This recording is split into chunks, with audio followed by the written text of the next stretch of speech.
अगर हमारी तरजीहात दुरुस्त हों और हम इन मसले मसाइल से बाहर निकलें तो फिर हम आगे कुछ सोचें और दूसरों से कंपेयर करें। हम तो इस वक्त किसी पोजीशन में ही नहीं है, हम हमसाया मुल्क से कंपैरिजन भी होता है कि हम इस वक्त कहाँ खड़े हैं। मैं कई मर्तबा इस प्रोग्राम में ये बात कर चुका हूं कि हम जैसे लोग हैं, almost similar culture, similar background, हो सकता है उनका बेसिक आईक्यू लेवल भी हमारे बराबर हो, लेकिन आज हम कहाँ हैं और वो कहाँ हैं। उनकी अचीवमेंट देख के खुशी होती है, लेकिन ये देख के अफसोस होता है कि हम कहाँ पर हैं। हम और उसके लिए हमने बड़ी मेहनत से अपने लिए जिल्लत का रास्ता तैयार किया है। तो अब मेरा ख्याल है कि हमें सरेंडर कर देना चाहिए, एटम बम बेच के ना हमें पेट्रोल शेट्रोल और बिजली ले लेनी चाहिए। मेरा ख्याल है ऐसी न्यूक्लियर स्टेट है जो हाथ में कटोरा लेके पूरी दुनिया से भीख मांग रही है। ये एटम बॉम्ब और ये न्यूक्लियर एसिड्स आखिर किस दिन काम आएंगे, इसको क्या करना चाहिए। देख लेना, हम कभी दूसरे की अचीवमेंट को अप्रिशिएट नहीं करते, तो इंडिया की किसी अचीवमेंट को कैसे अप्रिशिएट कर सकते हैं? वो दुश्मन मुल्क है, वो जो बचा लो। इतने मकरूज हो गए हैं ये लोग, इतने मजबूर हो गए हैं ये लोग अपने न्यूक्लियर वेपन तक सैक्रिफाइस करने को तैयार हैं। तो इतनी चीजें बेचती हैं तो ये बेचते उन्हें शर्म तो नहीं आएगी? ये भी बेच देंगे। हमारे पास इतना ज्यादा रखने की जगह भी नहीं है, तो सेल इट। और बहुत सी ऐसी कंट्रीज हैं जो आपका पूरा का पूरा। इंडिया अब पाकिस्तान के हमले की वेट नहीं करता, पहले जाके ठोक देता। It's a pre-emptive strike, it's not a reactive. मैं हमेशा ये रिक्वेस्ट करता हूं अपने पाकिस्तानी भाइयों से, अपने सब, कि भारत के चैनल्स को देखा करें, उनकी न्यूज पढ़ा करें। उनसे मुंह दूर करने से, नफरतों से मुंह करने से आप एक अपने दिमाग के दरवाजे बंद कर देते हैं। रेत में मुंह दे के बैठे हुए बस के बस आती है। आपको कहूं कि अपने पड़ोस से, अगर आपको भारत से नफरत है ठीक है, बांग्लादेश से सीख लें आप। Oh yes, oh yes, 70s में आपके साथ।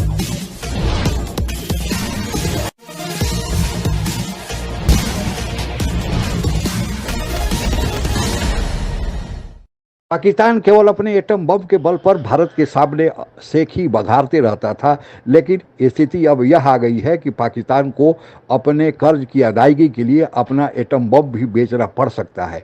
भारत का एक दुश्मन बिना मारे ही बेमौत मारा जाएगा।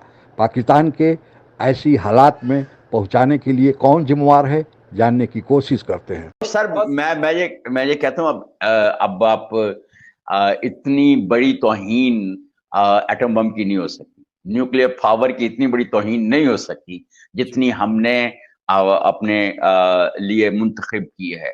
और उसके लिए हमने बड़ी मेहनत से अपने लिए जिल्लत का रास्ता तैयार किया है। तो अब मेरा ख्याल है कि हमें सरेंडर कर देना चाहिए, एटम बम बेच के ना हमें पेट्रोल शेट्रोल और बिजली ले लेनी चाहिए। मेरा ख्याल है कि हम इस काबिल नहीं हैं कि हमारे वो कुछ हुक्मरान थे जिन्होंने ये मेहरबानी फरमाई और इस प्रोसेस को चलाया, और कोई सियासतदान के साथ साथ कुछ साइंसदान ऐसे थे जिन्होंने कौमी मफाद के अंदर इस इन्वेस्टमेंट में से एक अच्छा प्रोडक्ट निकाला। हमसे बाद में अपना स्पेस का जो मिशन है वो स्टार्ट किया था। पहला उनका मिस कर गया, दूसरा जो है वो क्रैश लैंडिंग कर गया, और तीसरे ने लैंडिंग कर दी और साउथ पोल पे लैंडिंग की, जहां पे अभी तक कोई नहीं होता। यानी वो दुनिया का पहला मुल्क है जो साउथ। एक न्यूक्लियर स्टेट है, बस यही बता बता के सबके गले सूख गए, लेकिन उससे आगे होता हुआ कुछ दिखाई नहीं दे रहा। ये कैसी न्यूक्लियर स्टेट है जो हाथ में कटोरा लेके पूरी दुनिया से भीख मांग रही है। ये एटम बॉम्ब और ये न्यूक्लियर एसिड्स आखिर किस दिन काम आएंगे, इसको क्या करना चाहिए। कई लोगों का ख्याल है कि शायद पाकिस्तान को न्यूक्लियर एसिड्स या एटम बम बेचकर पाकिस्तान में लोगों के लिए रोटी खरीद ले। इंडिया अब पाकिस्तान के हमले की वेट नहीं करता, पहले जाके ठोक देता।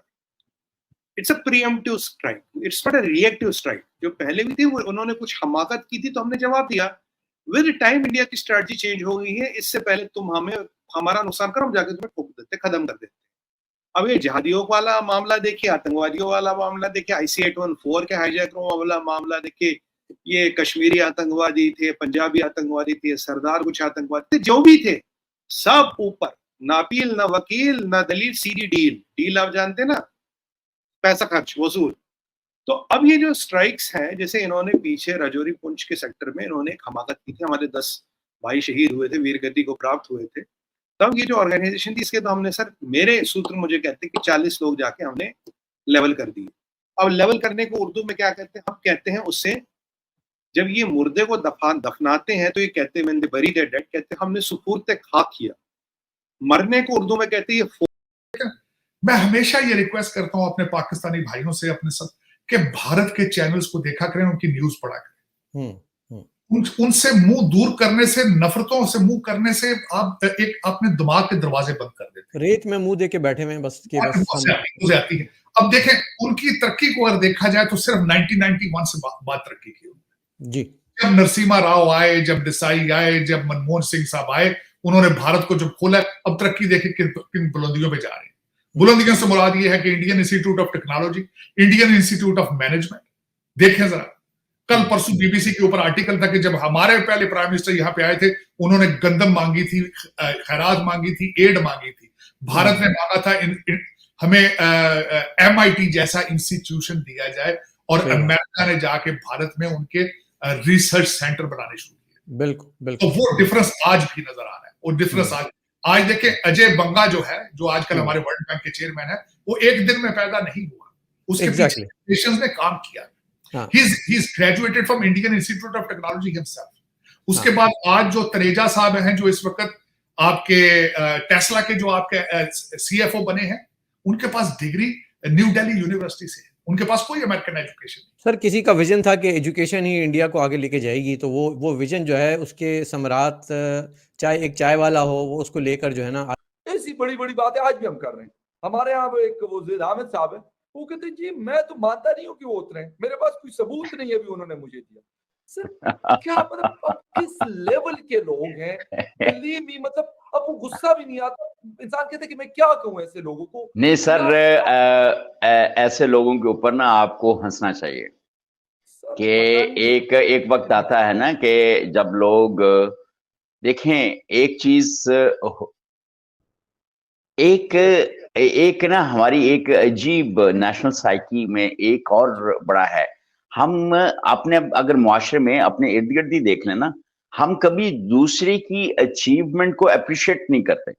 तो इंडिया की किसी अचीवमेंट को कैसे अप्रिशिएट कर सकते हैं? वो दुश्मन मुल्क है, वो जो भी करेगा बिल्कुल गलत करेगा, वो तो है ही नहीं। आई एम सॉरी, हमने नहीं करना है। और चांद पे तो यार नहीं सकता सर, चांद पे कैसे उतर सकते हैं? चांद पे तो हमने कब्जा किया हुआ ये रेडिकलिज्म नहीं है, फैनेटिसिक नहीं है। उसमें फारूकी भाई, मैं आपको ये बता रहा हूँ फर्स्ट हैंड एक्सपीरियंस, मैं बहुत दफा भारत गया, यहाँ से मैं सरकारी डेलीगेशंस के साथ बहुत दफा गया। ठीक है। यहाँ कई गवर्नर, कई कैबिनेट मेंबर्स के साथ गया हूँ। एक चीज मैं जो सबसे ज्यादा हैरान होता हूँ, आई एम सरप्राइज्ड, मैंने मुझे याद है कि मैं अजमेर शरीफ गया कुछ तकरीबन 5-6 घंटे की ड्राइव करके, और मैं न्यू दिल्ली के आसपास मुंबई में आ गया। आज तक मैंने कहीं चेक पोस्ट नहीं देखी कि पुलिस रोक के आपको अपने मुल्क के शहरियों को चेक पोस्ट लगा के रोका जाए। आप इस्लामाबाद जाए, हर 5 मील के बाद आपको कहेंगे ट्रंक खोले जी, लाइक यू आर इन। और वहां से अगर आप खैबर पख्तूनख्वा जाएं तो फिर 5 मील भी नहीं बल्कि हर मील पे खड़े होंगे। हर 5। देखिए इस वक्त अगर देखा जाए ग्वादर के अंदर जो बलोची हमारे भाई हैं, उनको सबसे बड़ा एतराज ये है कि हमारे ही घर में हमारे हर 2 मील के बाद हमारी तलाशी ली जाए। जी जी, खवातीन तक की। हालांकि प्रधानमंत्री मोदी ने एक बार ऐसा कहा था कि वह दिन दूर नहीं जब पाकिस्तान को हम ऐसा हालत में पहुंचा देंगे कि वह कटोरा लेके पूरी दुनिया में घूमते फिरेगा, फिर भी उसे कोई कर्ज देने के लिए तैयार नहीं होगा। और अब स्थिति यहाँ पर आ पहुंची है, पाकिस्तान को कर्ज देने वाला कोई तैयार नहीं है। पाकिस्तान को 3 जगहों से कर्ज लगभग मिल जाते थे, एक चीन, दूसरा मुस्लिम देश जिसमें सऊदी अरबिया, UAE आदि महत्वपूर्ण है, और तीसरा अमेरिका। अमेरिका से इमरान खान जब प्रधानमंत्री बने संबंध बिगाड़ लिए, और अमेरिका भारत की नज़दीकियां बढ़ने के कारण भी अमेरिका पाकिस्तान से दूरी बना रहा है। और तीसरे अफगानिस्तान में पाकिस्तान की जो दोगली चाल रही कि एक तरफ तो वह तालिबानियों की मदद भी करता था और दूसरे तरफ अमेरिका के साथ होने का बहाना बनाकर नाटक करके अमेरिका से भरपूर आर्थिक दोहन भी करता था। अब इन तीनों कारणों के चलते अमेरिका पाकिस्तान से दूरी बनाए जा रहा है। दूसरा, चीन ने पाकिस्तान को भारत के खिलाफ करने के लिए रखा था, लेकिन पाकिस्तान अब भारत के सामने पंगु बना हुआ है, अभी तक कुछ नहीं कर पाया, इसलिए चीन भी पीछे हट रहा है। और तीसरा, मुस्लिम दुनिया जो देश हैं वो भारत के नज़दीक आ रहे हैं, और क्योंकि ये समझ गए हैं कि पाकिस्तान केवल कर्ज मांगने आता है और कर्ज देने वाले की भी एक सीमा होती है। यही कारण है कि पाकिस्तान को लाचार अब जब हो गया तो उसे अपना परमाणु हथियार जिस पर वह ज़्यादा फुदकता था अब बेचना पड़ रहा है। और सऊदी अरबिया को इसकी ज़रूरत भी है, क्योंकि सऊदी अरबिया ईरान के संबंध कभी बहुत अच्छे नहीं रहे। हालांकि कुछ सुधरने के आसार आ गए हैं, फिर भी सऊदी अरबिया ईरान का मुकाबला करने के लिए वह परमाणु हथियार रखेगा, क्योंकि कहा जाता है कि ईरान ने परमाणु हथियार विकसित कर लिया है, इसलिए अमेरिका उस पर प्रतिबंध लगाए हुए है। पाकिस्तान के इस हालात के लिए पाकिस्तान खुद जिम्मेवार है, और जब मोदी ने कहा था तो भारत की भी इसमें भूमिका कम नहीं है। आज के लिए बस इतना ही। जय हिंद। आप अगर हमसे जुड़ा रहना चाहते हैं तो कृपया मेरे चैनल को सब्सक्राइब करें तथा बेल आइकन भी दबा दें, ताकि नई वीडियो की जानकारी तुरंत आप तक पहुंच जाए। धन्यवाद। जय हिंद।